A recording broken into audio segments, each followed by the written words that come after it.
uh, this particular don't wake up the sleepyheads upstairs. So first and foremost, I want to start today with a question that I will answer at the end. The idea being is you respond in the comments below one of these little text or thought bubbles. Here's the question. As this was reported by CNBC like 3 years ago. How much cash does Warren Buffett keep in his wallet? Now, keep in mind, according to this article, Warren Buffett, spends about or uses cash about 98% of the time for his daily expenditures, right? His run to McDonald's, his whatever he happens to be doing. So he does use cash a lot. International Space Station. And whoops, the only good thing I can say about this is thank goodness there are no astronauts on this vehicle. This was supposed to be the final test run, according to the article, before having astronauts. And somebody's going to have to figure out what went wrong. I certainly hope that this rocket or capsule makes its intended journey. Get 2019 behind them, maybe have a feng shui master come out and look at their office building or something, because the Superman, I think they're going to have to look at themselves in the mirror, quality control, checks and balances, something, because this has been a rough year.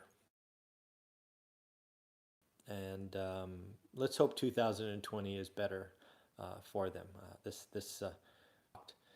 And it's reported they had a good talk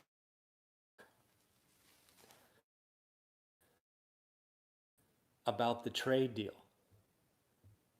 I don't know about you, but that confuses me.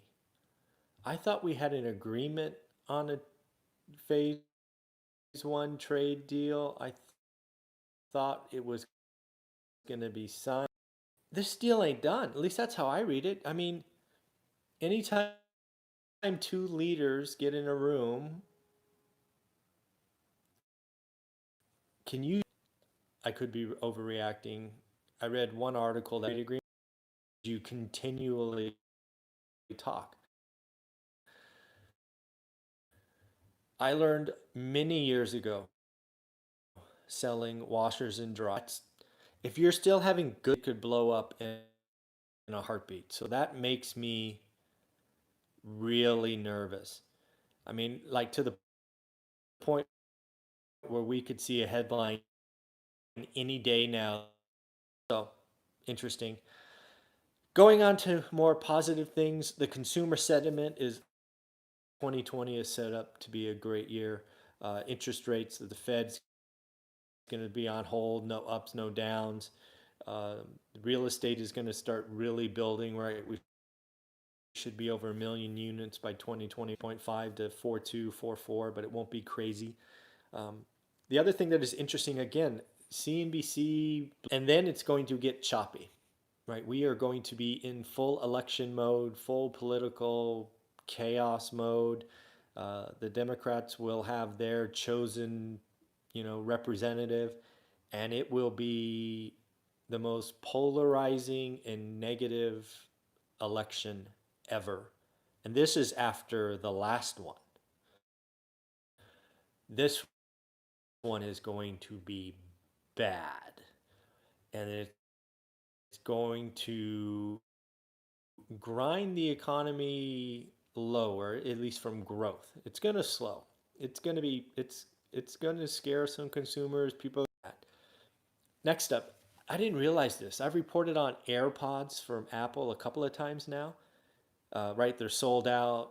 And they've been sold out since November. Then they're sold out online, and now you got to pay $100 premium on eBay. Turns out it's a $6 billion product line for them. It's crazy, $6 billion already. and it's going to be bigger next year. So again, Apple keep been rising again as they realize the economy is in good shape. As we've been talking about, 2020 is going to be okay. Do you think Warren Buffett keeps in his wallet? Again, he pays cash for 98% of his purchases. I thought, because he's historically been quote unquote the cheap person. His McDonald's run are $3 or $4, so I didn't expect this number, um, but it's certainly mountains less than he could carry. But according to CNBC article, he carries on average $400 in his wallet. I'm curious, did you guess higher or lower? I guess lower. If you were to ask me that question, I may have said $200.